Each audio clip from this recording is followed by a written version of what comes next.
মাঝে মাঝে এমন কথাও শুনেছি যে এই বন্দর বিদেশিদেরকে নাকি দিয়ে দেওয়া হচ্ছে। আমি আগেও জানিয়েছি, চট্টগ্রাম বন্দর হলো বাংলাদেশের অর্থনীতির হৃৎপিণ্ড। বর্তমানে এই হৃৎপিণ্ড অতি দুর্বল। এখন যে অবস্থায় আছে সেই অবস্থায় তাকে রেখে দিলে আমাদের অর্থনীতিকে সামনে এগিয়ে নিয়ে যাওয়া সম্ভব হবে না। এই হৃৎপিণ্ডকে বড় করতে হবে, মজবুত করতে হবে, সুঠাম করতে হবে। তা করতে হলে বহু উদ্যোগ গ্রহণ করতে হবে, অভিজ্ঞদের সাহায্য লাগবে। আমরা যাদের সঙ্গে যোগাযোগ করেছি তারা বন্দর ব্যবস্থাপনায় বিশ্বের সেরা, সবচেয়ে অভিজ্ঞ।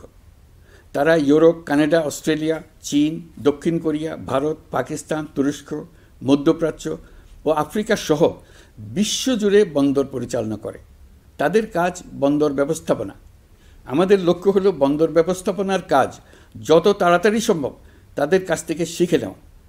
আমি গ্যারান্টি দিয়ে বলতে পারি, যদি 31 সালের মধ্যে আমরা বন্দরের কাজ শিখে ফেলি, এর পরবর্তী 5 বছরে অর্থাৎ 36 সালের মধ্যে পৃথিবীর যত দেশে যত বন্দর এই কোম্পানিগুলো চালায় তাদের বহু বন্দর এই বাংলাদেশিরাই পরিচালনা করবে। আপনারা যে বন্দরেই পা দেবেন দেখবেন সেখানে বাংলাদেশিরা আছেন। বহু লোকের কর্মসংস্থান হবে, বহু লোকের উপরে ওঠার সুযোগ হবে।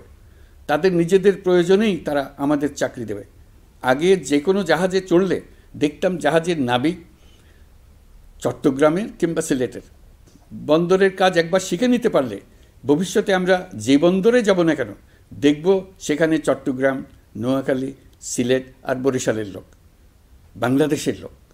আমাদের বন্দর যদি আধুনিক হয় তা শুধু বাংলাদেশের অর্থনীতিতেই ভূমিকা রাখবে না, বরং আমরা নেপাল, ভুটান সহ পার্শ্ববর্তী সকল দেশের অর্থনীতিতে ইতিবাচক ভূমিকা রাখতে সক্ষম হব।